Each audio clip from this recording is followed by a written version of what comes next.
All right, we are live, so we'll just wait until that ends. Let me see. Hey guys, we're just gonna wait until hey everyone, and I'm just gonna wait till they send everyone over. Double checking that it's actually working. Are they sending people over? Yep, it is. It's coming up. It says live stream coming up. Nice. 5 seconds. 5 seconds, everybody. We got some people coming over from the premiere. All right, then you know what? We can kind of start chatting a quick. How was your Memorial Day? Have a good time with your family and friends? Yeah, man. We did a lot of stuff this weekend. I mean, I started off by having a premiere, and I did a live stream before, and a good amount of people came out and checked out that G1 install I did, which was cool. And then had football. Then we went to dinner for my anniversary with my wife, and then congratulations! Thank you. We got married on Memorial Day 12 years ago. So yeah, anyways, that's easy to I think we got everybody here. All right. Hey guys. Okay. So let me jump in here. Well, I hope you guys enjoyed that video. So I know you guys had a lot of good questions, and I even got some clarification from the team.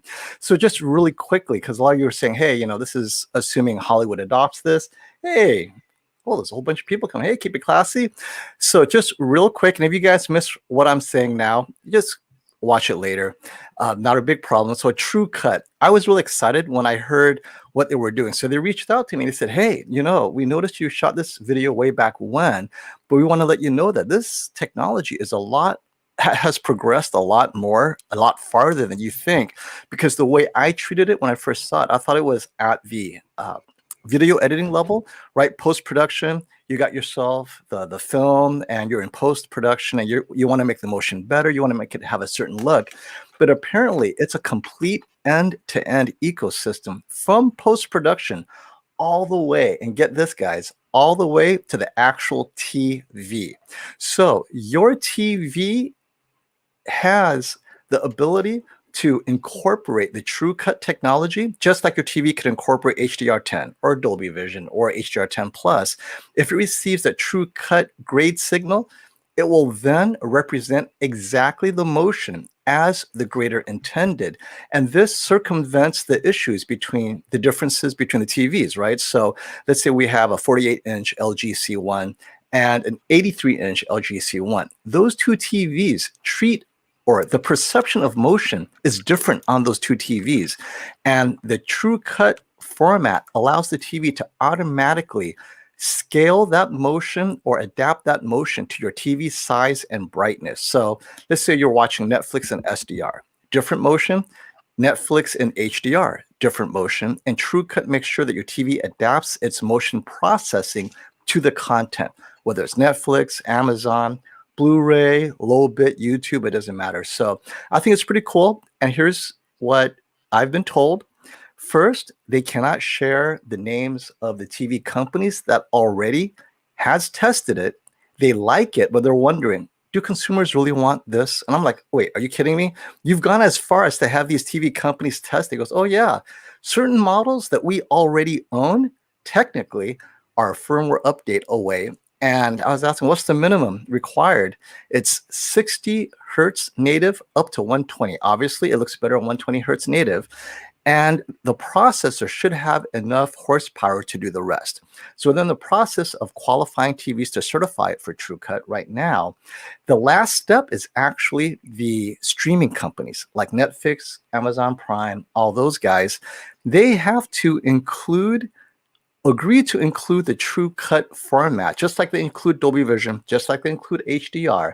If they include the TrueCut, then the next step is the TV makers can then push out a firmware update. So the whole point of this video is to get the word out so that you can tell your streaming company, guys, we know what's out there, give us the TrueCut.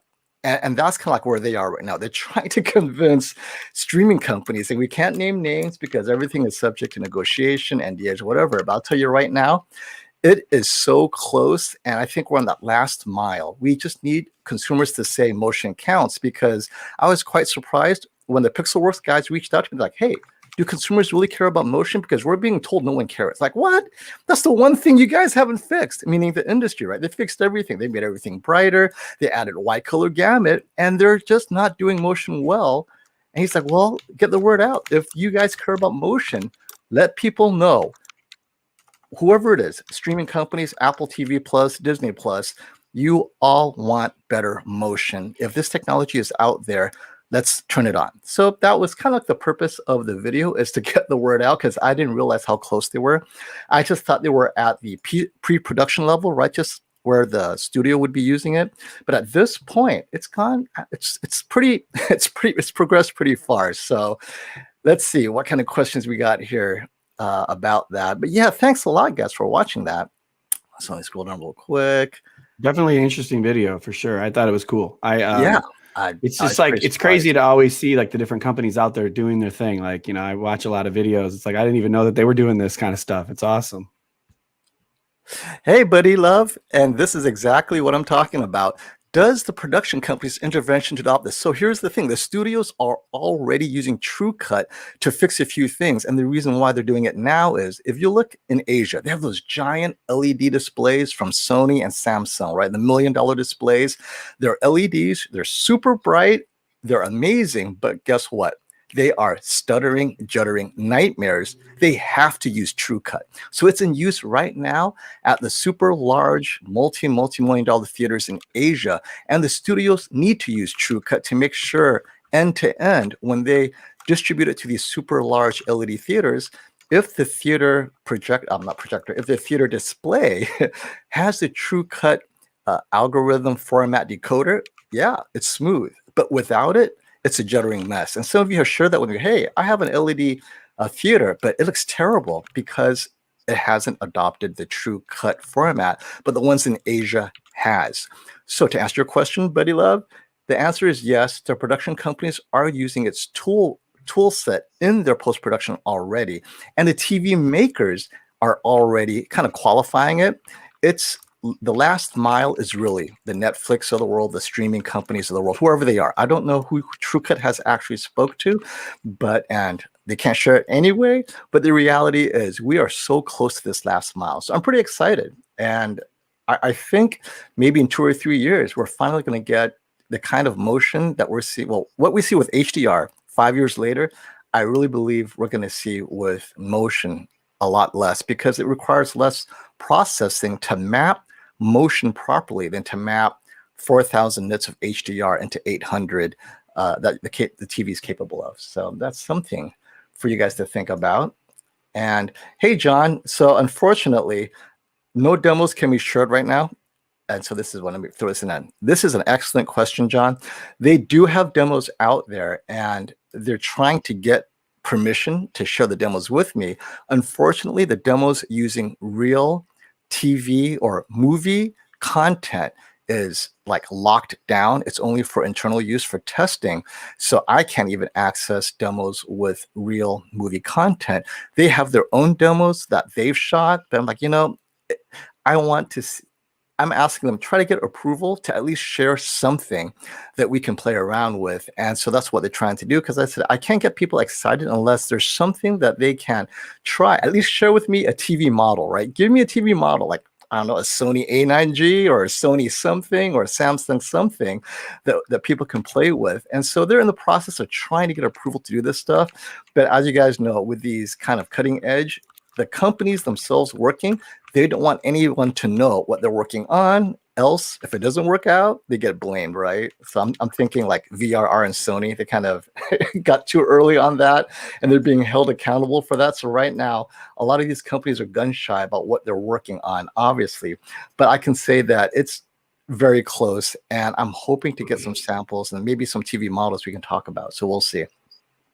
It does sound like it's something tough to break into. Like, I know a lot of, like, I bet you there's a lot of feedback from directors, and I don't want, I don't want these companies messing with it. I don't, and like, I bet you there's just a ton of hesitancy, but it just. Well, but you bring up a good point, Brandon, about, so a lot of people ask, people, not people, but filmmakers in Hollywood, they are completely locked into 24p, but it's not so much 24p per se, it's the 24p look. So what TrueCut does is this: in the post-production level, if you shoot a movie, Gemini Man, in 120, TrueCut can make it look like 24. but everything in the background is 120, is 60, it doesn't matter. But what you see, literally, it looks, oh, it's 24. And that's what the creators want. They want that look. They don't care about the actual, is it literally 24 or 23.97 or whatever.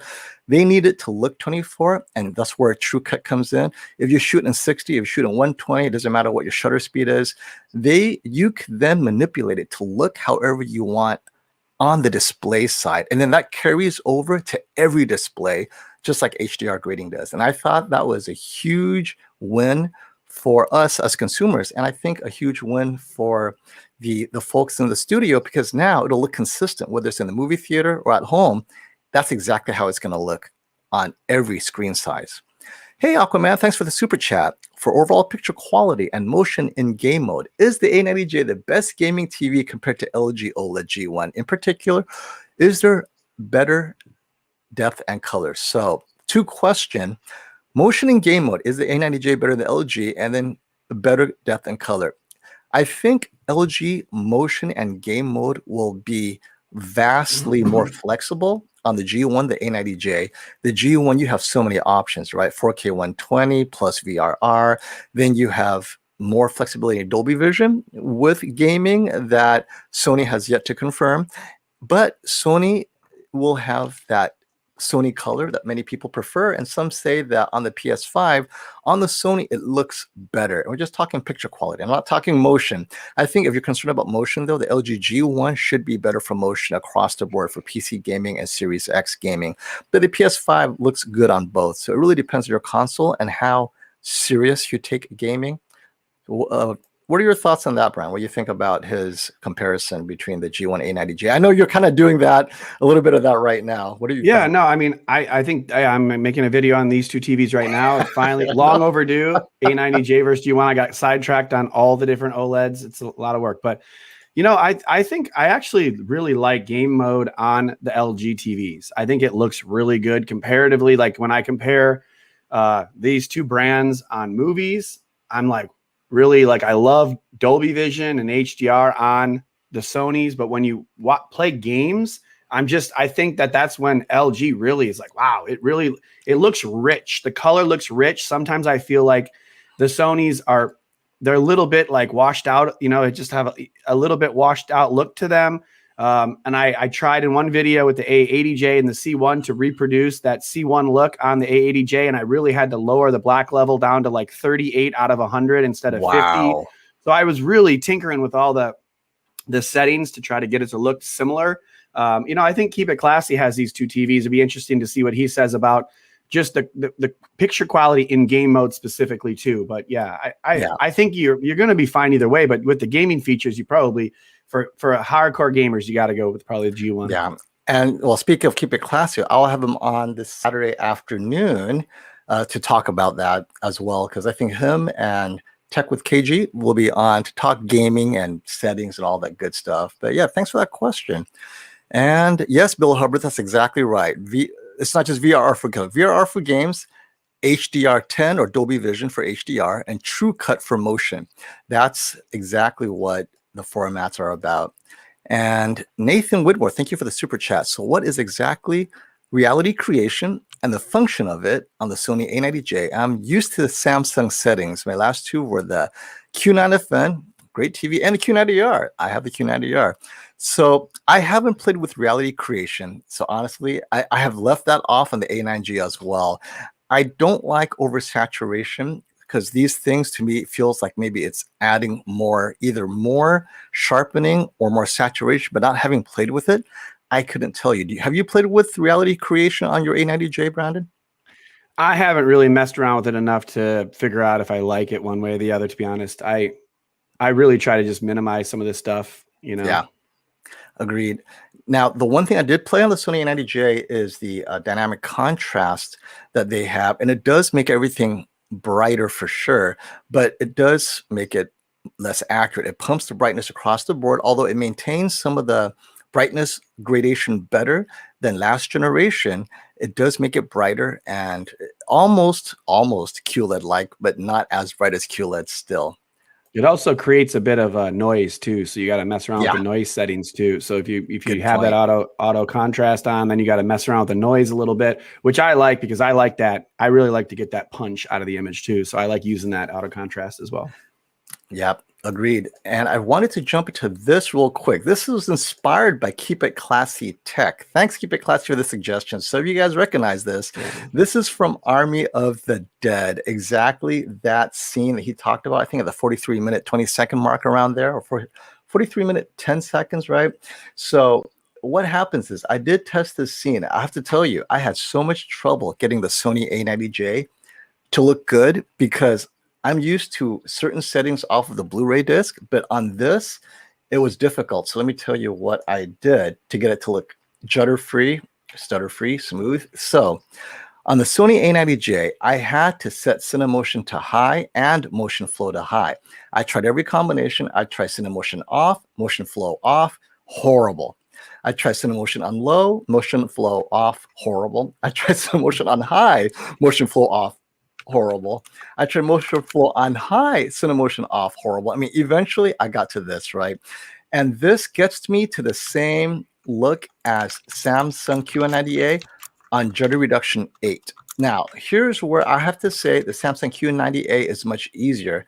I just went straight to Judder Reduction and went from 3 to 8. And then if I wanted less soap opera, I think 6 gave me a bit of that cinema blur with not too much of that judder stutter action. So 6 to 8, somewhere around there. But anything less than 6, there was just too much stuttering. Whereas the Sony A90J, I had a really hard time fine-tuning it. Now, both of them had soap opera, so don't get me wrong. You're going to get major soap opera with both of them. But at least with the Samsung, I was able to play with that in between 6, 7, 8 setting to kind of reduce soap opera a little bit at 6. Whereas with the Sony, it was almost all or nothing. I was either getting perfectly smooth soap opera with no judder or too much judder. So it's possible that this is what people are talking about. If they're watching the A90J on Netflix, in that scene, right, where it starts at the 4320 in the Army of the Dead, yeah, this is, Keep It Classy is spot on. This is a torture test for the Sony and probably the A80J as well. So I'll continue to play with it and find if there's an easy way to go about it. But this is the setting I found to work best for me. Have you had a chance to look at that scene or watch it, Brandon? No, but it's funny. I was just thinking while you were saying that, like, this is going to be the new torture test, right? Like, you know, I find like little scenes where I can mess around with it. It sounds like if you guys both are having such a hard time, I kind of want to check this out now and see how bad it is. Well, you Because know, when I did the one in Ready Player One where they're panning across the newspapers, when he's looking at that, I thought that the one thing that I liked on the Samsung was that the motion was a little easier to dial in than the Sony A90J. So agreed. I agree with you guys. Yeah, it just like the QLED, the QN90A has a little better motion when it comes to this kind of stutter. Yeah, Judder. and well, I have to admit, I almost blamed the creator. I was this close to saying maybe it was meant to be that stuttery. I mean, maybe they purposely panned quickly because as a filmmaker, if you pan too quickly, you purposely create stutter that cannot be solved, right? Because it's on the actual source. But then when I saw on the Samsung at 8, it was gone. I'm like, okay, it's not the source, it's the Sony. So everyone who's thinking, hey, you know what, Sony can do no wrong. Hey, I gotta call it. No TV is perfect. No TV is perfect. And Netflix, and this isn't low bit rate, right? I have like a gigabit connection on AT&T, so it's not my bit rate. I'll tell you that right now. All right, David, thank you for the super chat. Do you think the update will help the judder I'm having on DirecTV? So, David, this is a really good question because there are judder or stutter is caused at a couple of sources. One is at the content level, and the other is at your TV, right? Your TV is adding to it. If DirecTV is giving you a content that it's adding judder to it, your TV may not be able to fix it because maybe it's doing its conversion wrong. However, if DirecTV gives you the source as it's supposed to be, but it may be low bit rate, then quite possibly, quite likely, there may be enough information in the TrueCut format or metadata that your TV can figure it out. So it'll be degrees of improvement, just like HDR tone mapping, right? We've seen that in low bitrate content, the HDR could still look not so good. Like, let's bring up Game of Thrones. Game of Thrones on Blu-ray, 4K UHD Blu-ray, in the darkest scene, right? Episode 3, final season, it's much easier to get shadow detail out. But when you watch it on low bit rate HBO streaming, it doesn't matter if you have an OLED, it was just bad bit rate, and it was just horrible crushing. But the TV has great shadow detail if it had good enough source content. So to answer your question, David, maybe. It really depends how much bit rate has an effect, or how much DirecTV has an effect on the format and what the format can do to help resolve that. So good question. And hey, Michael, good to see you as always. Thank you. Thank you. What's up, Michael? Oh, here's a good answer. I think Keep It Classy jumped in there with his creation question on AI creation. I just lost it. You know, if you scroll on too quickly, it's just like you lose everything that's above it. He was talking about just saying, I think he was saying that the that reality creation is like an AI enhancement. Is it noise enhancement then? Because, you know, when you say AI, what does it really mean? Yeah, I don't know. You know what? It's a little over my pay grade.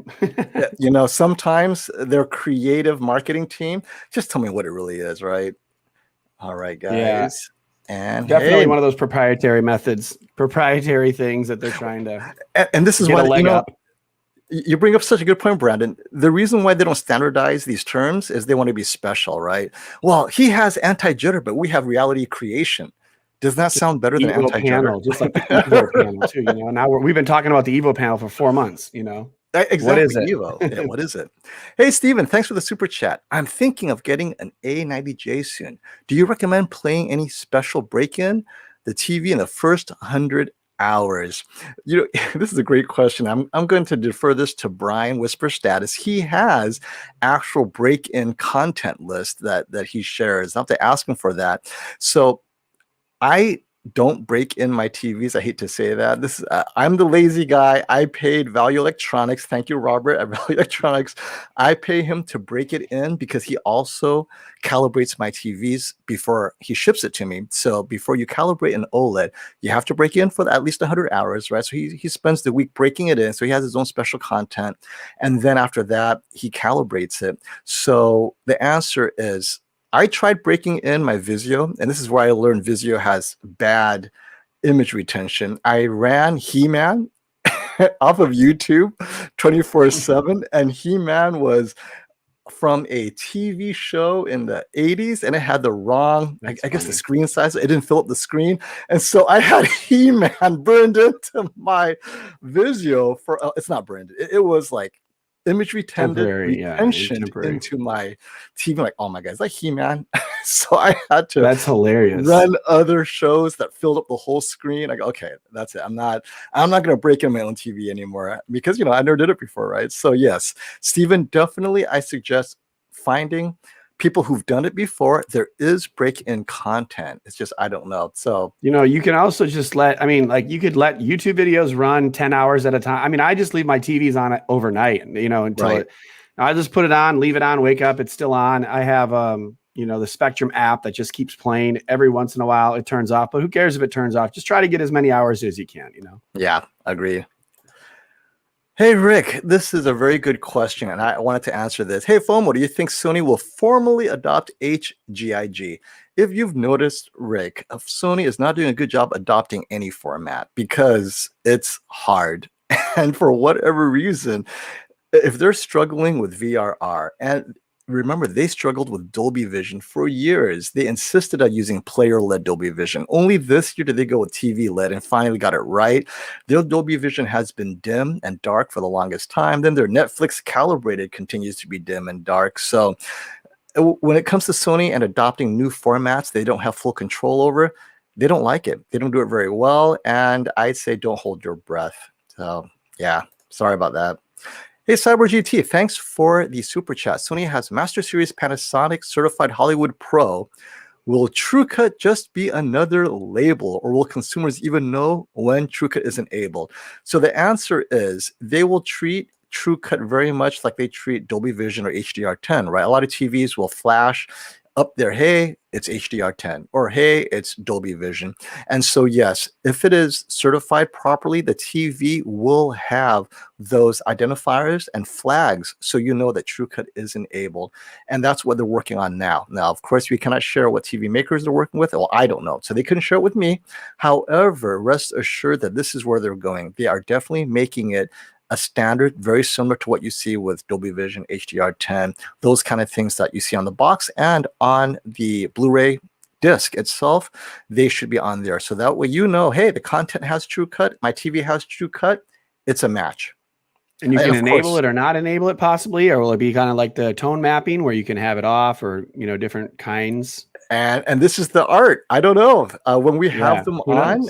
Hey, if you're available, you know, we can ask, pick their brain, right? I'll try to give them some very technical questions. Yeah, right. Me and you both like, well, what are they talking about? Someone's got to feed those questions to me though, because I'm not. Yeah, we'll prep it ahead of time, right? Hey, keep it classy. Thanks for this. Can't decide if I should. Oh no.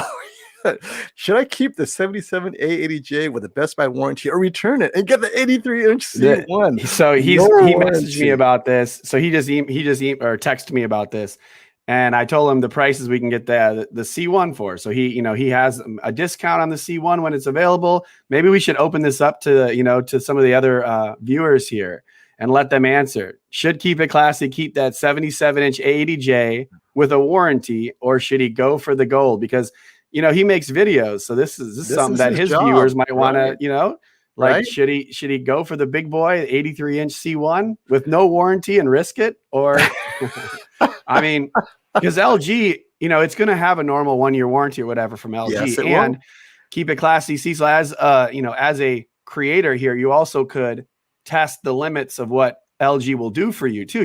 Will they stand up for their consumers and for their creators after a year or two if you have issues? That's another good way to look at it. And that brings up a point I tell all young creators. The one thing that you hope will happen is while you're filming, the TV catches on fire. I think you'd have your first 1 million views if that happens. So yeah, definitely get the 83C1, right? And hope for the worst. Or just drop it like me and break it, and then there you go. And you're a young guy, carry it, get a hernia. Hey, it's all good content. And we'll have Keep It Classy on Saturday so you guys can tell him what he thinks he should do. But I definitely go for the gold. And he's going to join us tomorrow too when he gets a chance. So it'll be you, me, Chana.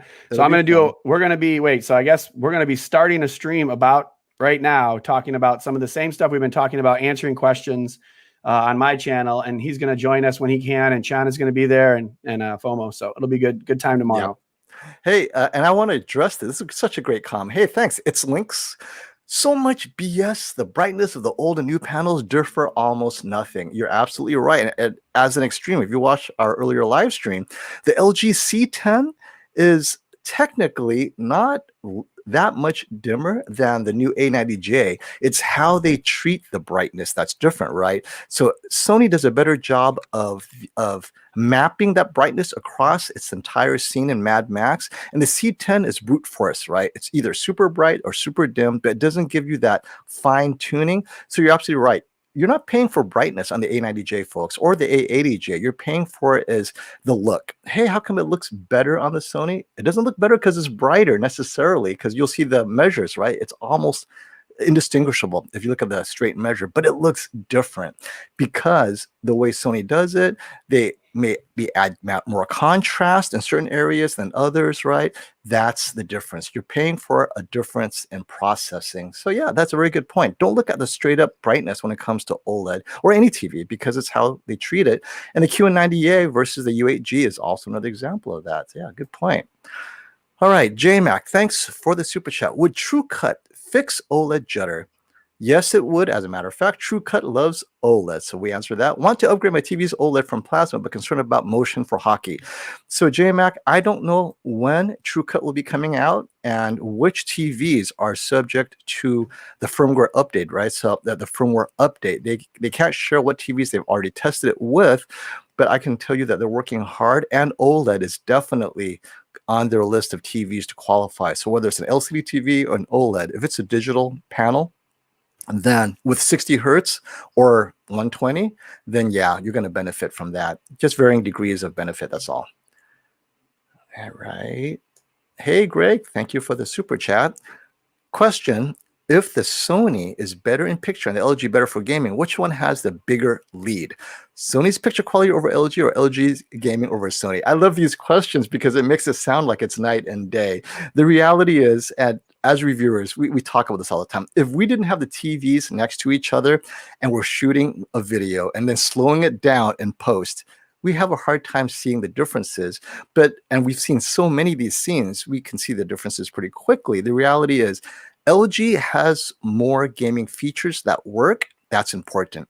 But the picture quality differences, it's very subtle. Now, Sony's lead is really in the A90J. Because of the heat sink, it's going to be more efficient. It'll be burning less, or you'll get more brightness in the areas that count than the LG G1, because the LG G1 doesn't have the heat sink. So what you're paying for is heat sink plus the cognitive processor for pop in certain areas, maybe 5% of the HDR you're watching, but everything else, the other 95% or so, they'll be very similar. And you could tune them to look very similar. But then LG has gaming features that Sony currently doesn't have, right? VRR and the like. So that's something to keep in mind. But overall image quality, I prefer how Sony does it. They call it the Sony color science. So I would prefer Sony, but it doesn't mean LG couldn't do it. It's just Sony wants to do it this way. If LG said, you know what Sony's doing is great. Let's do a firmware update and make our TVs look just like Sony. They probably could. And so, yeah, what do you think about that question, Brandon? Because I'm just like rambling. No, you're good, man. And that's similar with that last question where they're talking about the picture quality and, is it year over year that much better? And again, I was going to show some, I already erased it, so don't worry about it. But, it's not just like huge differences across the entire screen, but the small highlights and the detail is it is better year over year. And then when it comes to like the upscaling and just the motion and everything, not necessarily the motion so much, but the upscaling and just the detail and the exact picture quality. Like I think that the Sony just looks better in almost every way.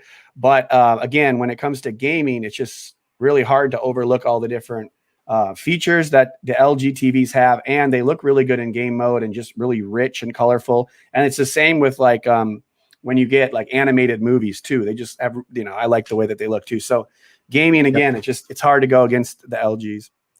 So Ninjishan, thank you for this comment. It's really important that people remember this. So TrueCut, like any other format, Dolby Vision, HDR10, it's something that just can't be implemented overnight. So let's say your TV gets a firmware update. Yay, it's got TrueCut, right? But then only if your content has TrueCut in its grade can you then benefit. So your TV has Dolby Vision, but if you're watching on Prime and it doesn't have Dolby Vision, you're not going to benefit from Dolby Vision, right? And so that's exactly right. Just because your TV has the firmware update and is certified for TrueCut, the hard work comes with making sure that Netflix will then agree to implement it in their stream. And then at the post-production side, they then grade it with the TrueCut. Now, they are using TrueCut as a motion grading tool right now. The problem is that end-to-end, from post-production all the way through distribution, streaming, and then to the TV, just like Dolby Vision, it has to be end-to-end accepted, and then we'll have it. But hey, it's a start, and yeah, thank you for that, Magician. That's a very good point. All right. Here we go. The power of gray OLED. I have the power. Yes, I think that comment was referring to me using He-Man to break in. That was pretty funny, man. I mean, it's pretty funny. I remember He-Man. I'm gonna date myself too. Like He-Man was the thing when I was a kid. But it's pretty funny, man. They actually made a real. Is that we were talking about? They made a real movie about that too. Like they actual. They have what's his name? A full Dolph Lundgren or yeah, man. That was hilarious, dude. Oh, that is hilarious. Back at it, man. Hey, Phil, thanks for coming by. Any word on LG's latest firmware update, DIMMs, HDR, or other video settings C10? The answer is no. Several people, or at least one person on YouTube has done the test. They have their calibration, their luminance measure, and a lot of people have double checked it. The answer is definitely no. What the latest firmware update did, or the one that you're referring to, I think there was another one that just came out recently. It was to fix some of the gaming issues. It had nothing to do with dimming the HDR. So as far as that firmware, it doesn't dim it. But unless you give me the actual firmware number, I can't tell you for sure if the next one doesn't. Now, whether it affects VRR is a whole other matter. So at least for the dimming, the rumors about the C10 firmware dimming HDR, that is definitely false. So yep, thanks for that question.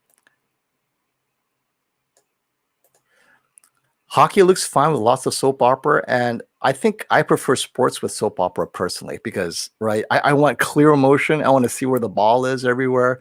So it's important that we have that. Oh my gosh, I skipped so many. What happened? All right, here we are. Hey, thank you for the super chat, Dova Kin 89. Hey guys, can we expect an upgrade regarding Dolby Vision Xbox games? Answer is yes. We can expect a firmware update. I don't know when because you need the actual games, but yeah, right now they're outputting at 422 8-bit and not 10-bit 4L10. Now, that's a whole other question. I'm going to defer that question to Keep It Classy. You'll see him on Saturday. He and Tech with KG will be answering that level of technical because, honestly, I don't know what is happening on that end. But as far as just the Dolby Vision, currently, Xbox has an exclusive for 2 years, right? That's the announcement. So the question is, when will the games come out? So we can expect an upgrade. It's just a matter of when. And I haven't heard any announcements about titles yet. So we'll keep you posted. Hey, go ahead. I gotta plug my camera in, so you might lose my visual. Oh, yeah, but I'm still here. Don't worry about it. Go for it. Let me jump in right now. All right. Hey, Jan, thanks for super chat. When you guys do a Samsung QN88A, I don't see any review. Okay, so we don't get the QN88A, so that could be a variant in Europe that's unique. Now, the QN80A, Brandon did do a review on that. That's the US variant, and there's only one variant of the QN80A. Because it's an IPS type panel, there were lots of blooming issues off angle for sure, but it's super bright. A lot of people love its brightness, but definitely when Brandon comes back, we'll see what his impression is. Can you hear me still? Oh, yeah, I can hear you. I got you. Yeah. You're talking about the QN80? Yeah. QN85A. Yeah. What were your thoughts on that? Yeah, it looks good straight on, but I just think, if you get off angle, it'd be hard to justify instead of just getting the QN90A, Probably. Agreed. Yeah. I'd say save a little bit more and go to the QN90A. The difference is substantial. Hey, Kassem Hansen, thank you for the super chat. Sent Brandon a DM video of lighting. All right. No Windows TV. Will an 80J cut it? Or get the QN90A. Similar type of QLED. Movies, UFC, specifically UFC. FB, is that Facebooking? New movies and Facebooking with 75% evening viewing. What are your thoughts for Kassem? Let's see. Oh, look at that. He's got one right here. He sent me something. Yes. Lighting. Yes, oh, yes. Basically, let's see. He's got a picture here like this. Can you guys see that? Okay. Yeah. A little bit out of focus. So a lot of lighting. Looks like a lot of lighting. I would go with the QN90A, my friend. Yeah. So there's like, oh, you're gonna get glare, like windows everywhere. Yeah. I'm sorry. The QN90A is gonna. The QN90A are on the side right there, but then it's going to be hard to keep all that light unless those shades look pretty thin too. So unless you're going to get some thicker shades, it's going to be hard to keep all that light off that screen in the daytime. So sorry I didn't see that. I don't get to all my stuff on Instagram. I get like 20 messages a day on Instagram. That's why I'm trying to do these live streams, is to help answer questions. So thanks for coming on and getting the answers to that. But yeah, that'd be tough, man. Yeah, I would probably still want to get an A80J if you could do it during the day or at night. But, if you're going to be watching stuff, it's tough to call. He said 75% is evening viewing. So I don't know. Well, yeah, then the A80J I would have to look say, great.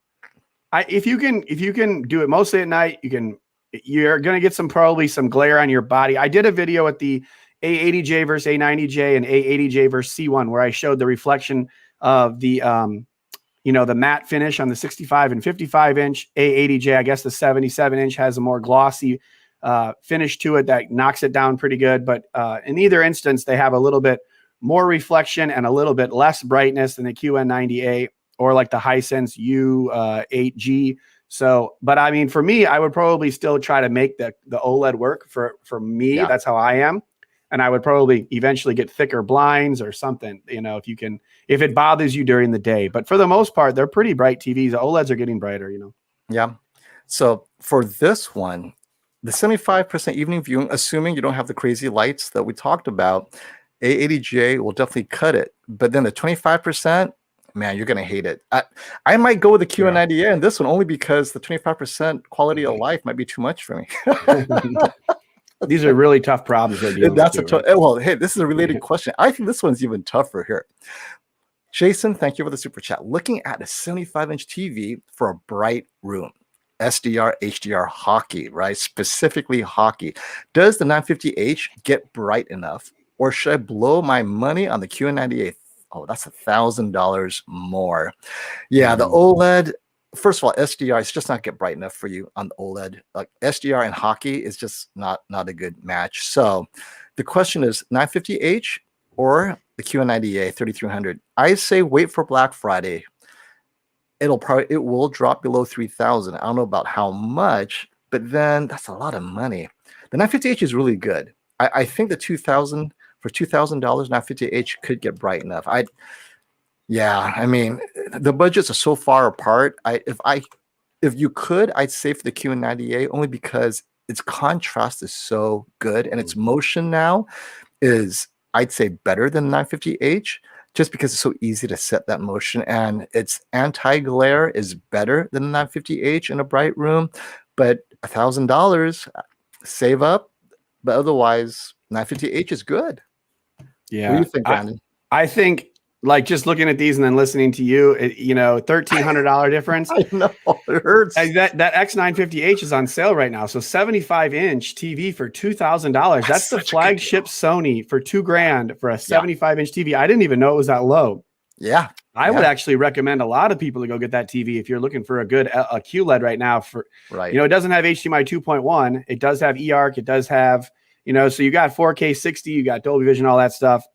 And I've seen it. I've seen that 75. I did an installation on that. So if he's really having a hard time, check out my install video. It's a little thicker of a TV. So if it's at the end of a room where you're not going to be walking by its side profile, it's better. If you're walking by the side profile of the TV, some people feel like these kind of QLEDs are you know, LED from Sony are a little fatter, whereas the QN90A is very thin. It's only like 3/4 of an inch thick. So it's a lot thinner of a TV, but you know, I think that's a great price for the X950H. They must be getting ready for the X95J to launch and get all the, you know, their TVs. Yeah, it's supposed to launch this month. Well, they probably have too many of these X950Hs in the showrooms or whatever.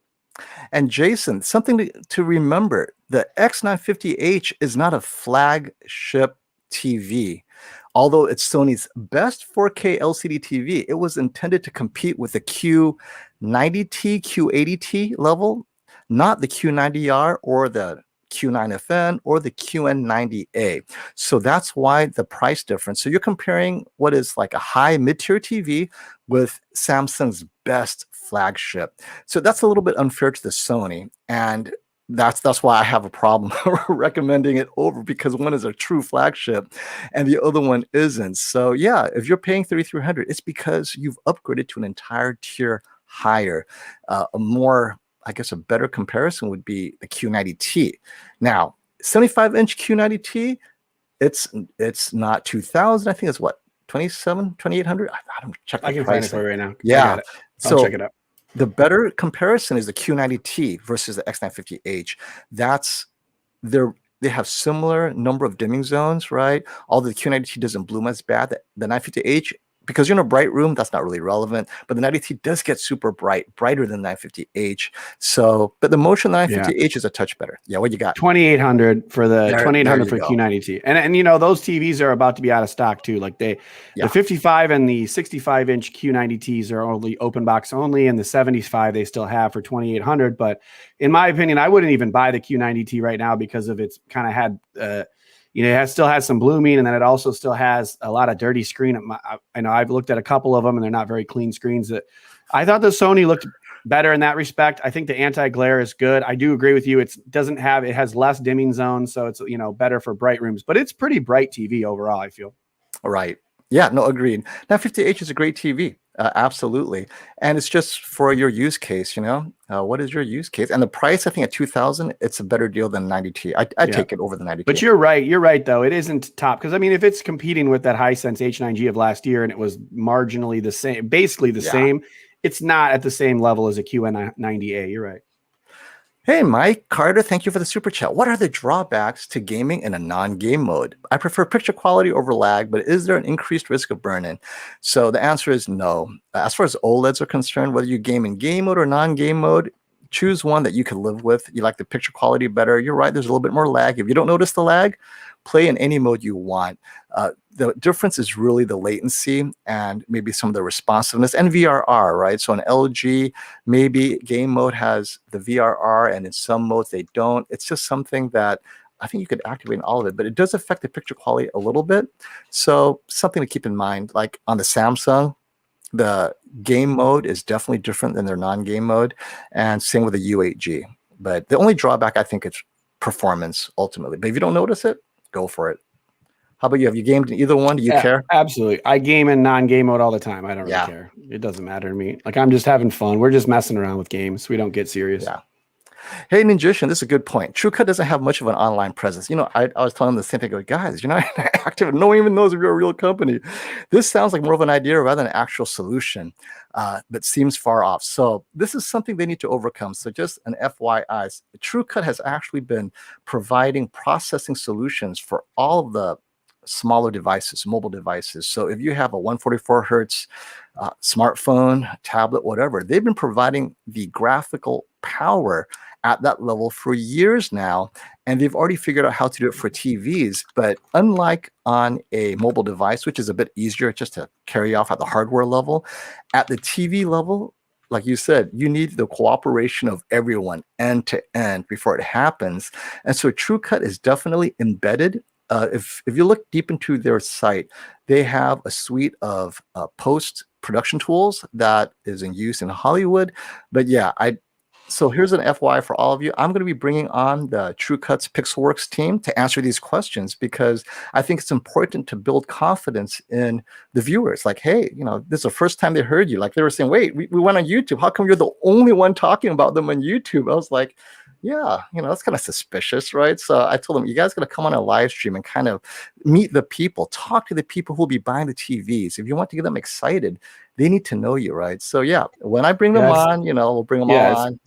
That's 2021, man. You know that, you know, cryptocurrency, for example, you got to get online and talk about your, you know, your contracts and all that. If you want to sell your crypto, it's like, that's kind of like the new deal. But you know, to their credit too, they might be doing a lot of behind the scenes so that they can build reputation with the brands. Cause like what I said earlier is, you know, there's going to be a lot of like directors and like, you know, executive producers who may not want to go down this road, especially if they're, you know, if they're online blabbing about it and telling everyone else what's going on.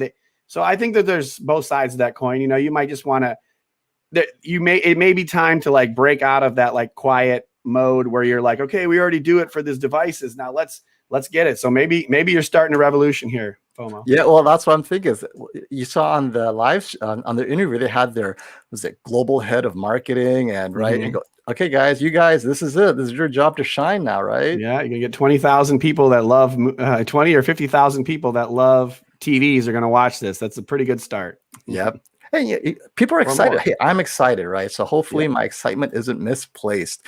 Hey, Sammy Debs, thanks for that. Budget is $3,000. Room is kind of dark. LG C10 77-inch or the 85-inch X900H. Oh, man, you cannot compare a dark room with an OLED.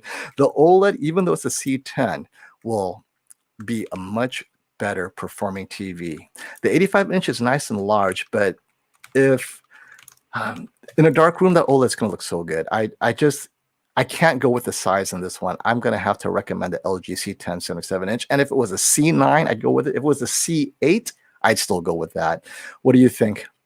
I couldn't give away a 77-inch C10 for an 85-inch X900H. No, I would have to go at least to the X950H or better.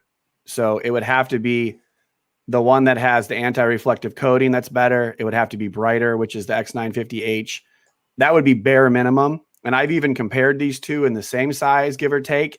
And the HDR highlights on the C10 are it just looks better. You get, like on these Sony LEDs, when there's like an explosion, like for example, in Endgame, you get a white explosion, where on the OLEDs, it's a blue explosion. It's supposed to be a blue color, like it's a blue bomb that's going off and it's actually white on the LEDs. So sometimes it's just whether or not, so you have to, that's why, we get the opportunity to compare these. It shows you some of the differences. Or wait, hey, Brandon, how about on the G1? If you're sitting to the side, it's a pink explosion, right? Yeah. You know what sucks about that? It's the same thing on the A90J. I didn't even realize it when I did the A90J. I wasn't looking at it from an angle, but because the G1 is so tight against the wall, I was at an angle and I was like, oh, that's pink.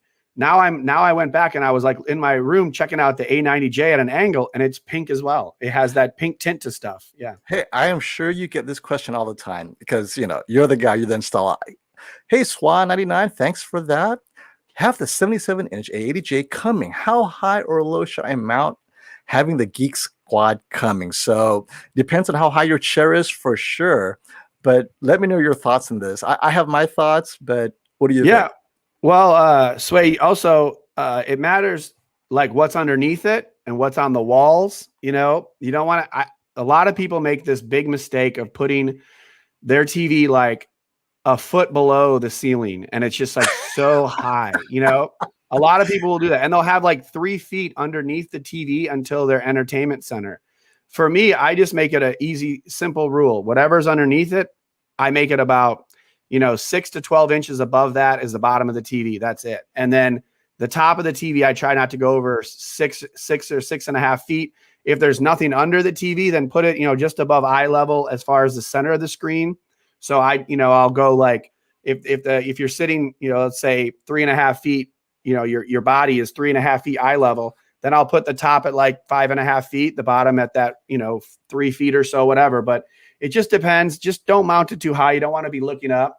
I would get some of that blue tape and mark out the outline of the TV, throw it on the wall and see what you and your family think before they come. And then, X marks the spot, have Geek Squad put it exactly where you guys have the border, And there you go. That goes to what we talked about. I think a couple of live streams ago, you had it right, is cut out a blue construction paper or blue tape and move it up and down. Because here's the thing. If you sit on these cinema seating and you're reclined and you're looking up, okay, I get it. But then when I watch, I kind of sit upright because I'm like into it, right? I'm kind of leaning forward sometimes, and now I'm kind of almost looking down. But then my wife is kind of like lounging and sitting back. So here I'm kind of looking straight and down. She's lounging back. You have to kind of get a feel. And how high is your sofa, right? Because mine's kind of low, but other people have a bit higher. But I agree with everything Brandon said is, center your eyesight just on the higher half of the screen. But if you're lounging back and looking up, well, that kind of changes everything. So yeah. Same kind of thing in a bedroom too. And people, like, if you're going to, in a bedroom, some people lay down and look up. Some people sit up, and with those back chairs, they have the little pillow behind them and they sit up. So I always tell people, when you're in bed, you lay down and watch TV or sit up and watch TV. Or most people do not even watch TV. Who knows? This is what I love about our viewers. Like my hat is focused on my hat rather than my face. And so I should set it so it doesn't drift. Like, that's a good point. I thought I did too, by the way. But yeah, sometimes the auto. Oh, I didn't even notice. I think I know. I'm looking at our stream. Mine's a little fuzzy because my download speed is probably jacked up. I don't know. There you go. You look fine, man. It's minimal. Okay. It's a great hat.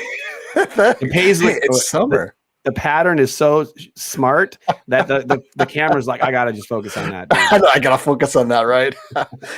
Hey, Jan, thanks. Sony A8H, A80J, 950H, X90J, X85J, X900H, or LG C10. Has he left anything out that's not Samsung, right? Help me. As a gamer, that love darker game like Dark Souls, other choice. Okay, so yeah, I played around with Dark Souls, and I found that The OLED looks really good in Dark Souls. I was so impressed with any of the OLEDs, honestly. So I think LG C10 looked great on it, but so would the A80J. And if that's a, since it's a PS5 game, I think the A80J is fine. If you're not a serious gamer, like in serious, you need VR and all that, I think the A80J will look good on that for sure, because you need that great shadow detail, and this will offer it. Now, if you're in a brighter room, you might have to go with X90J because it'll get brighter, but in a darker room, man, this is, I'd say go with the A80J in this one if it's a PS5 you're playing. But that's me. What are your thoughts? I would say that too, or the C1 and the G1 have a little more shadow detail too, but yes, the C10 had some of that, kind of like pretty poor shadow detail in some stuff. So dark game, I see a lot of comments, people talking about that they don't like that. That is true. The C10 with the dark game. Yeah. So I think the A80J is right on. Yeah. That's a good TV for that. But that's, I completely forgot about, right, the dark detail on the see, I don't have the C1. I couldn't say it was better, but on they did that update. It's great. They did that one. They did that what you call it, firmware update back in March or whatever. That was pretty good for the C1. It did raise that shadow detail. Hey, look at this! I did not even see this. Cyber GT, this is such a relevant post. Thank you, my friend, for finding this out. Sony Pictures released the Bravest 4 film that has TrueCut. Thus, speculation that Sony TV will have TrueCut. Boom. Now that it's out there, I'm going to reach out to them. Good detective work, my friend. Excellent. Hey, TechMed Reynard Richter, thank you. Guys, greeting from Greece. Are you on vacation? I think you're in Germany. Of course, vacation. No Q900A. Hey, thanks for joining us, even though you're in Greece. Have you been to Greece? I need to go. No, but he said he wasn't going to make it to this. So look, he's dead. Rainer is dedicated, man. He's a dedicated guy. I love you guys. I've been to. Yes, I went on a 12-day cruise for our wedding. What do you call it? Whenever you get married, the thing honeymoon. Whenever afterwards. Yeah. Unfortunately, when we were in Venice on those short streets, I turned around too fast, and my wife took my tripod right off her forehead. So I gave my wife a black eye on her honeymoon. Totally accidental, guys. No. I love Greece. We went around all the way around Italy, all to the Greek islands, Turkey, everything. So I love it. When you said you were driving all over Europe, I had my nightmare experience in Italy, Milan. I rented a car and I heard, you gotta drive stick, right? Okay, fine. I could drive stick, whatever. I did not realize that people drove on sidewalks in Milan. I was like, it's raining, it's pouring, people walking all over the streets, and then the car in front of me just started driving on the sidewalk. So I started following him, and then my wife was like, you're driving on the sidewalk? I'm like, what? Okay, that's it. I am never renting another car. Because I couldn't see a darn thing. These cars are driving on the sidewalk, right? It's like, oh man, Italians are crazy. I got a 4-wheeler. We got a 4-wheeler in Mykonos. We drove around in a 4-wheeler all over the Mykonos in Greece. And then, in like Rome, I could never drive in Rome. I'm scared. I would have to get like a little scooter because the roads are so small and narrow. And it's like, plus I don't speak Italian. So every like little turn is like, the name is so similar. It looks similar to me. I can't tell where I am. Hey, Tyler, thanks for the super chat. Link to upgrade Sony 8K TV, deciding between the Z8H, only $4,000. Should I buy this one or pay $8,000 for the Z9J? Wow. When you're going to pay double, let's wait and see that Z9J is that much better. And I really don't know. I haven't heard any signs of how much better it will be, but $4,000 for the Z8H is actually a pretty good price anyway. So don't rush into it. Either way, Black Friday will have some pretty good prices for the Z9J. But as soon as that's out, we will definitely be talking to Robert Zone at Value Electronics, who will be having that on display, and we'll have an on-the-scene Brian Whisper Status. He'll be there and tell us how it's like. So hold on, because I too am considering the Z9J. We'll see how good it is compared to OLED. Am I missing anyone? Oh, hey, I know you have to leave. What time you have to go? I'm okay right now. I'm good. I can stick for a little bit. I don't have to really leave till 5. So I mean, okay, yeah, my kids are out there. We're good. Longer. No worries. Hey, okay, so you have some fans hoping you're going to put out a blooper video. How many TVs have you broken, my friend? Like, not like that. No, yeah, don't give them the wrong idea. No, I'm just kidding. I've never broken a TV before. Obviously that the A80J fell flat on its face in an unboxing video, but I had the box and I was lifting it up and I was trying to figure out where to put the top of the box. And I didn't realize that the TV started going forward and I tried to step on the back of it and it just went, it wasn't going to stop it. But, but no, in the installation video, I like 8 things. I broke a cover plate for then I had the wrong electrical wire. Then, I snapped the screw into a electrical box. And so the screw snapped off. So then I was like sitting there staring at a broken screw. It's like midnight. I'm like, oh my God, I would have had to take the whole box. I mean, yeah. So there's just these little bloopers, you know, I was sitting there prying this beam out for like probably 30 minutes. I think I showed about 30 seconds of that 30 minutes. It was pretty funny, but no, I told him I told Sterling I could probably make a 10-minute video on the bloopers just on that one alone. Is pretty funny. Well, I think that's one thing that people don't realize is when you compress a 3-hour installation into like 10 minutes, it goes, wow, it's so easy. I could do it myself. No. You just make it look so easy, my friend. I appreciate it. That's funny. Okay, here's a Vizio question. Picked up a Vizio OLED 55-inch. Congratulations. I thought it looked pretty good. Even with the newest firmware, there seems to be issues with the PS5 handshaking. Yes, you are right. As well as power on issues. Thoughts, fix, return. As we always say, if you're still within the return window, definitely return. Only because the power on issue will never be fixed. That's a hardware parts quality control problem that our friend Chana D continues to suffer. And it's never going to go away, right? So you could swap it out. The picture quality is good for, you know, it's an OLED. It looks like an OLED. PS5 handshaking is always going to be a problem. Yeah, I know what to tell you. What do you think? Just like I was almost just about perfectly on time. Like Techno Dad just popped into the comments, and then that Vizio OLED comment came up. That's hilarious. Oh, that is hilarious. Yeah, I'd have to say we have the 55-inch as well, and while it's priced well, it was $899 in the fall, so it was like super low priced. My kids have that TV in their room, and it's nothing but problems. We have to unplug and plug that TV back in all the time for issues. Yeah. And just like as simple as right now, we can't press OK on the YouTube button. So we can't click on YouTube on the app. It'll press OK on anything else. So we have to unplug it, plug it back in, and then it like lets us get back into the apps. But it's really got some issues, man. Yeah. And it's just that's par for the course with Vizio. I've always had like fundamental issues with Vizio TVs for that reason. Hey, Pipak, thank you for the question. Could we be confident to purchase the LG C1 while I'm waiting for a decent one from my retailer, in this case, Valley Electronics? And the answer is this. So I wanted a specific C1 originally. So I did tell him specifically, I want that new panel, right? The Evo panel that we talked about. And so while he was looking, 2 things occurred. 1, he couldn't find a clean panel. 2, a bunch of them then turned out to not be Evo. And then later I found out that we could unlock the C1 to make it perform like a G1. And ultimately I said, well, if it ends up being a G1, but kind of dimmed down, then just get me the G1, because getting a C1 and a G1 is kind of pointless. It ends up being the same TV. So what I've told others is that this year I will skip the C1 only because the G1 is quite literally the same thing, except it's unlocked, so to speak. So it's no longer that I'm waiting for a good C1, but rather I'm just waiting for a G1 to come in stock that is, you know, clean and get broken in. And yeah, but this kind of brings up a good question for you, Brandon. So you have the C1 and the G1. Would you have a reason to choose the C1 over the G1 if the prices were similar, let's say, other than it being a gallery series, the cosmetics? But did you see any big differences between the two?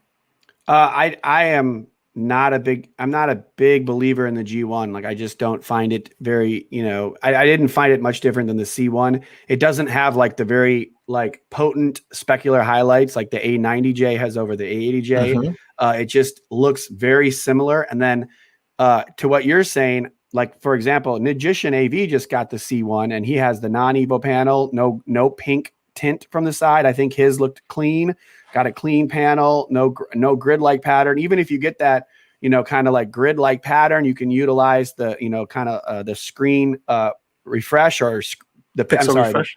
The pixel refresh, get rid of that. It does help.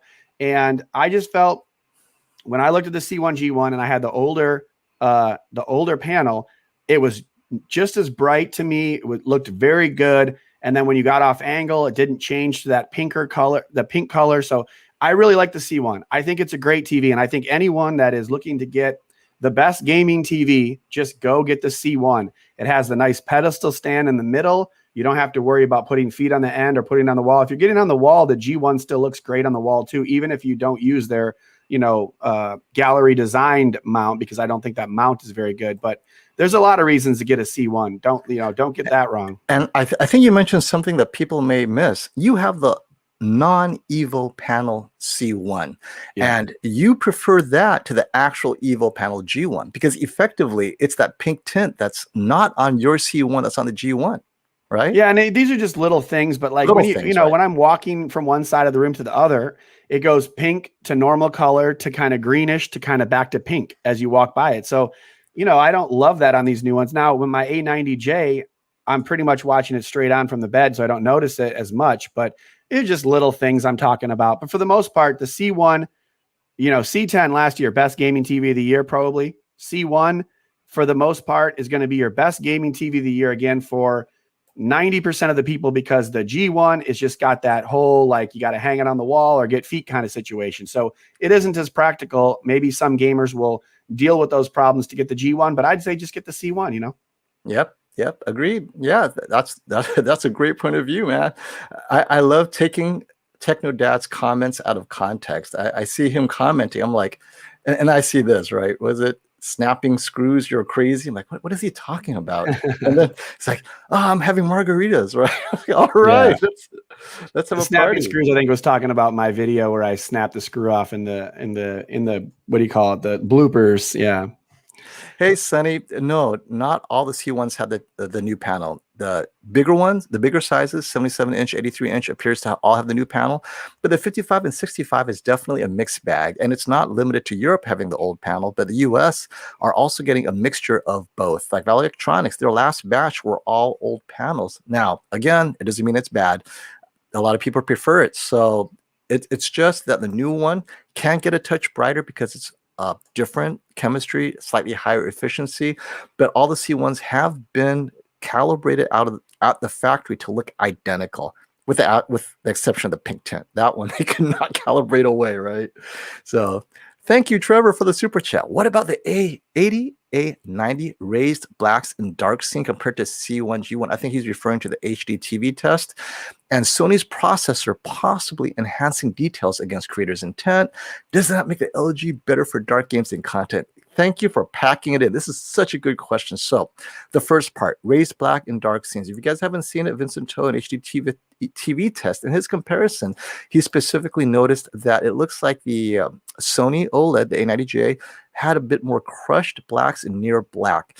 And this is opposite of the observation that John Reformato and Robert had when they were looking at the A90J, saying that the A90J actually got out of black faster than the LG. So we reached out to Robert and John. They're going to look into it. They're going to inspect what Vincent was looking at and see if they can reproduce and try to uncover what is it he did and what is it they're doing, because he's saying that you can't calibrate this out either. So this is interesting. I'll let you guys know as soon as, we're going to have him on. So as soon as John Reformato comes back is available with Robert, we're going to have them on to address this issue, because I think it is important.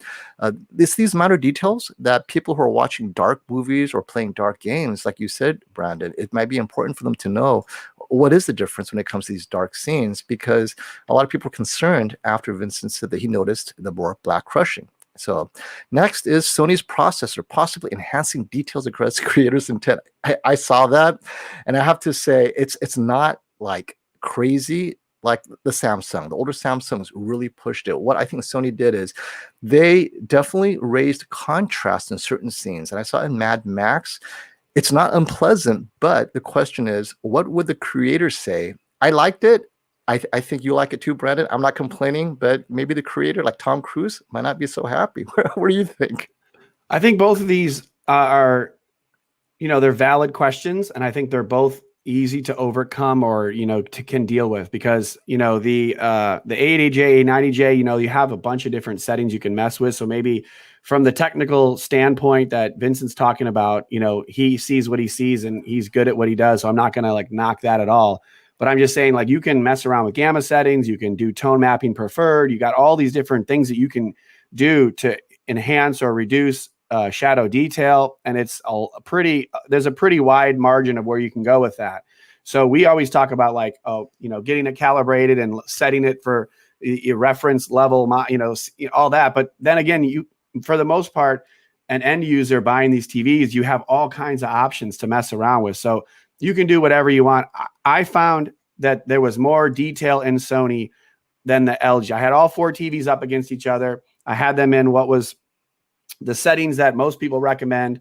And I found almost in every instance that the Sony's had more detail. And then when it comes down to the processor, yes, definitely some weird stuff. If you watch commercials, SDR, HDR, you'll see like, okay, all of a sudden the Sonys are brighter, and then the LGs are brighter, then the Sonys are brighter. And it's like, that has to be the processor, because there's no, or the ABL or some of those features. But for the most part, I just like the way that they really punch highlights. And so the only time that I found that the A90J was a little bit off-putting was when there's like an interview on SDR, and all of a sudden like the background behind the interviewee is like really bright, and it's like, weird, that looks weird, that doesn't look right. Yeah. And I'd look at it against an LG, and it's like, okay, yeah, it's a little bit too bright, and I don't know why the processor is pushing that color behind them.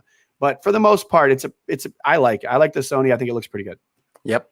And that's it. At the end of the day, the viewer likes what they like. And I'm going to go back to Samsung. Completely inaccurate, both the Q9FN and Q8FN, but people loved it. So yeah, on the one hand, it probably isn't the creator's intent exactly, but it doesn't mean that people don't like it.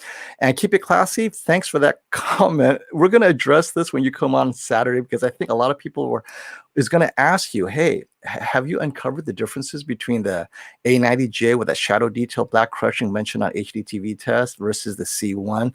Because people want to know, and I think we can do a deep dive with that with you on Saturday about that.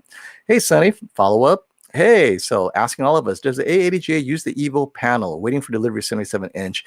I thought they did. I think they did, but there are reviewers in Europe that say they have a dimmer A80J and believe it's the older panel. I think Keep It Classy had some details on that. He's the one that let me know about that, but it was in Europe. I haven't heard this being an issue in the US. So, but then it doesn't mean it won't be, right? So I don't know.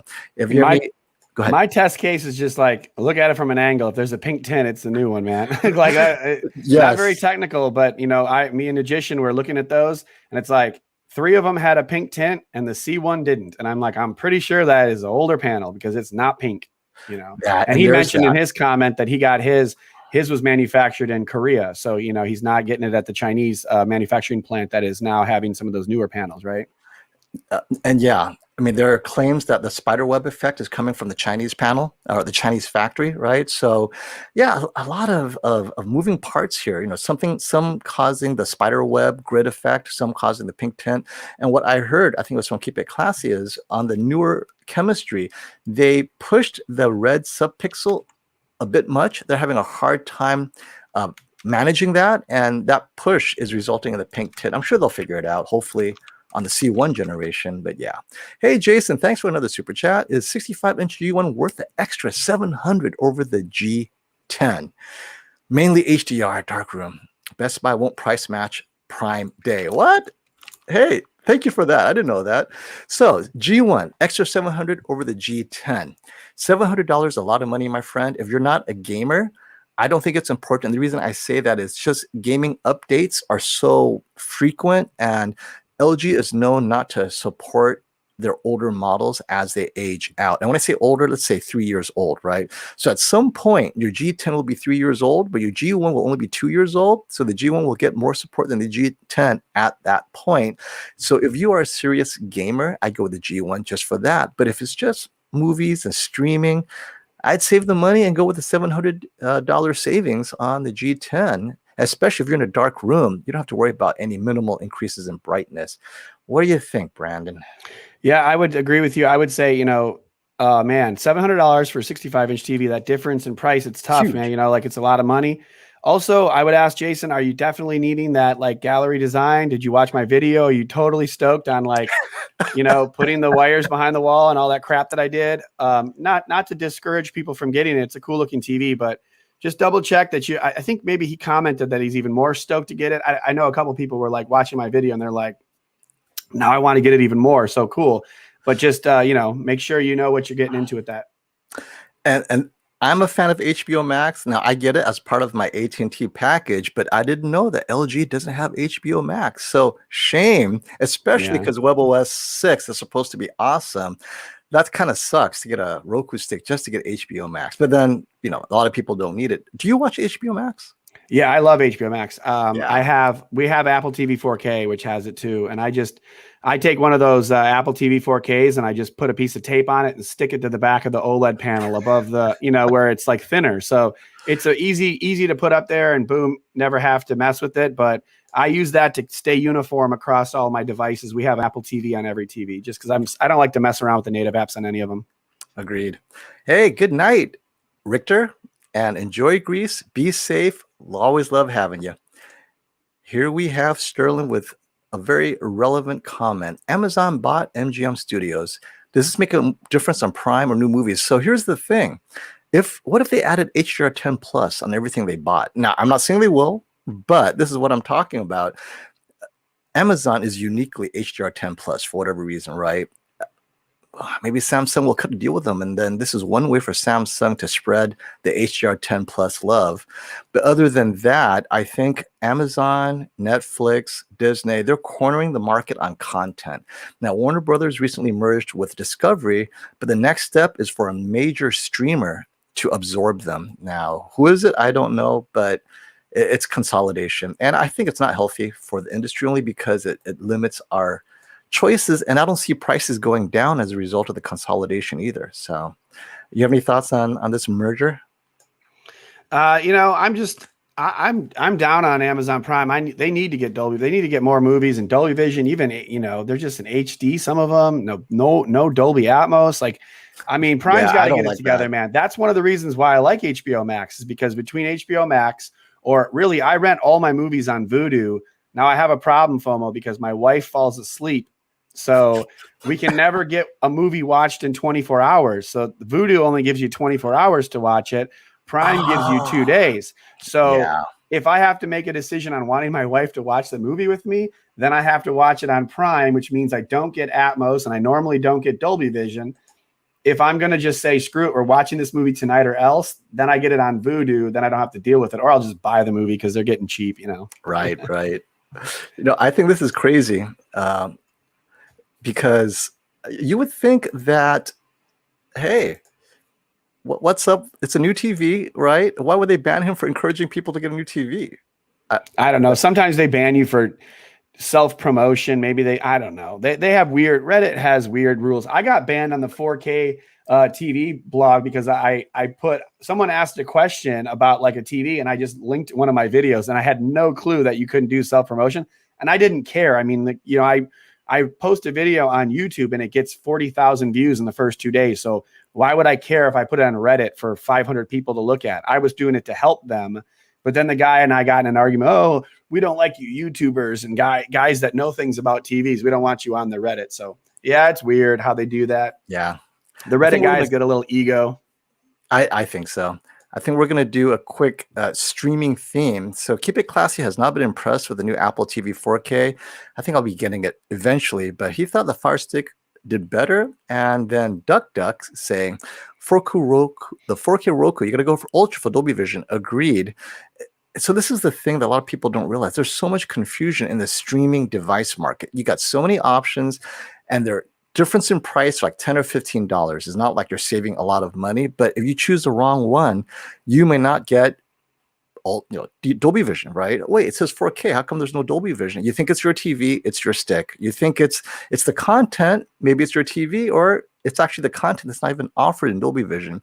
I think everyone's got to get on the ball and work together to make it easier for us. Do you have a favorite streaming device, Brandon, that you prefer over another, or you have to use them all?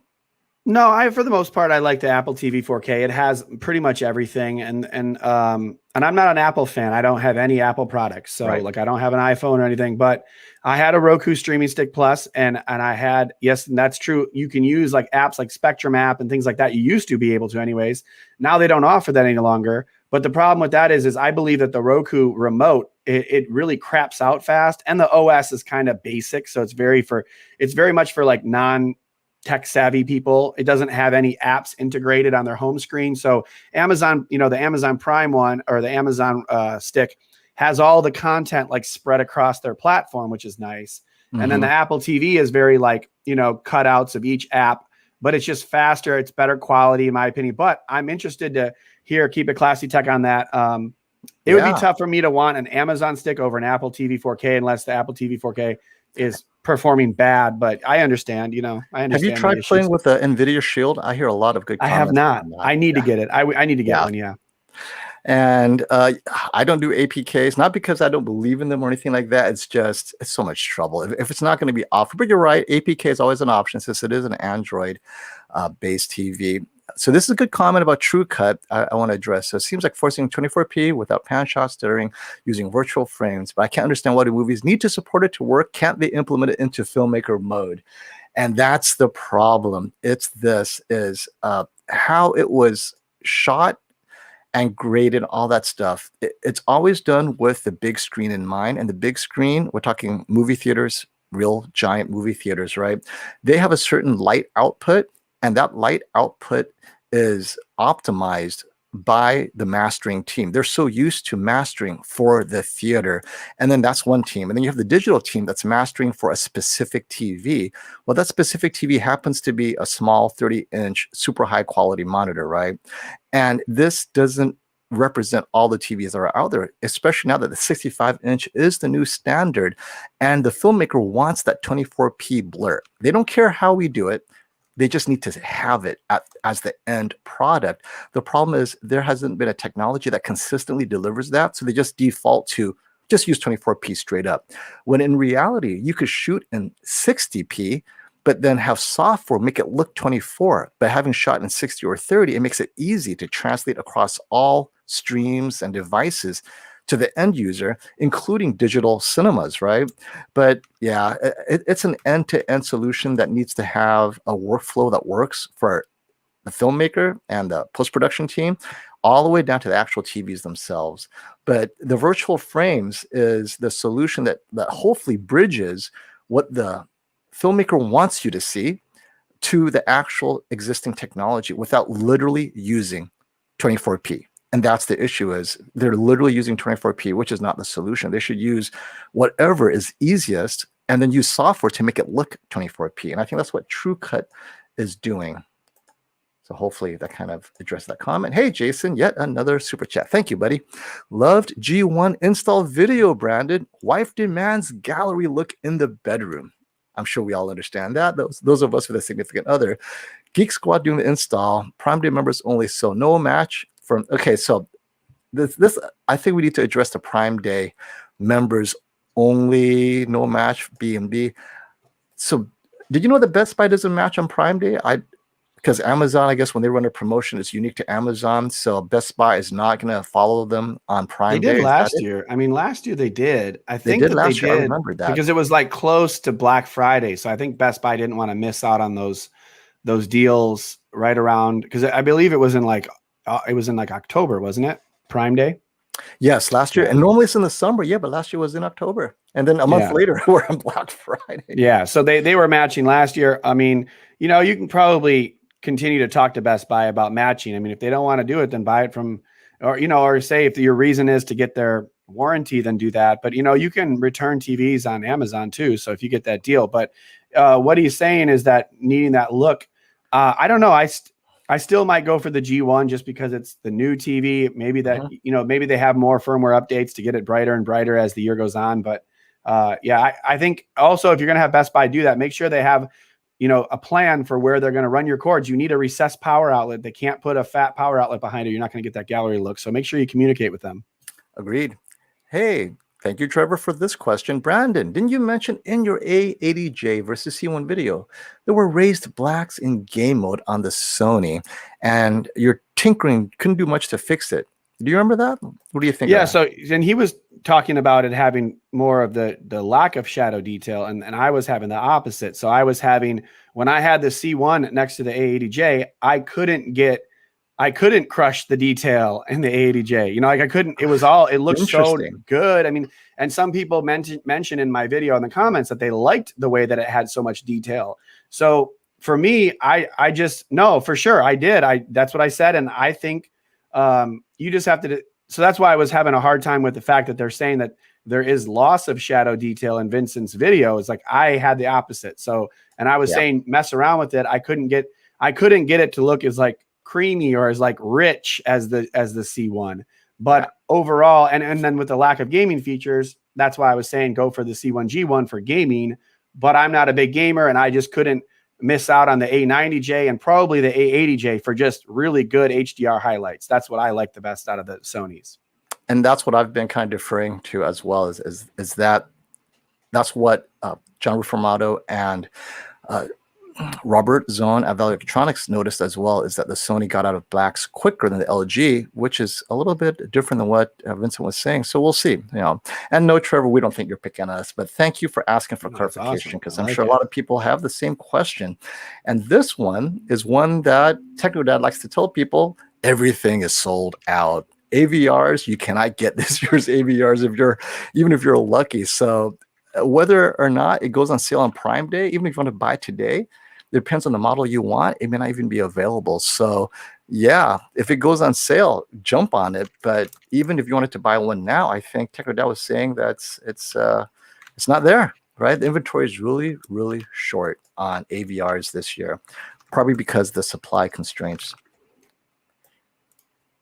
All right, and okay, so this is, I think, a good natural stop for all of us. Thank you, everyone, for watching their premiere, and thank you, Brandon, for making time. This is last minute, so I didn't know you were available, buddy. Oh man, it's all good. Hey, I'm very appreciative.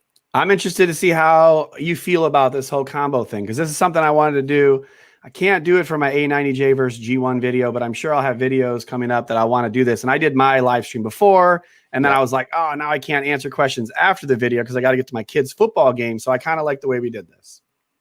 Yeah, agreed. And thanks for the suggestion. Originally, I was going to have this lead into the premiere, but I like how it's going this way, right? Is have the chat after the premiere to talk about it. So yeah, we'll be doing that moving forward. But everyone, thank you for watching the premiere, and thank you for jumping on. And tomorrow isn't your live stream tomorrow? 3:30 Pacific, 6:30 Eastern. We'll be going over pretty much anything you guys want to talk about. We'll have some fun. Talk about NBA playoffs, whatever you guys want to talk about, man. Yeah. We're all good. We'll have a good time. Yeah. And last super chat before we log off. You can't even compare. The C1 has excellent VRR. I mean, the C1 is built for gaming, honestly, and the UAG is built for bright rooms. It's just super bright. It does HDR content watching excellent. In a pinch, if you're gaming on a PS5 or Xbox, it looks great, but it's not like a gamer's TV. The LG C1 is. So the major difference, VRR on the C1, perfect, and you can play on multiple, just the flexibility on the C1. You can't even compare the two. So with that, guys, goodbye. See you next time. Stop the FOMO.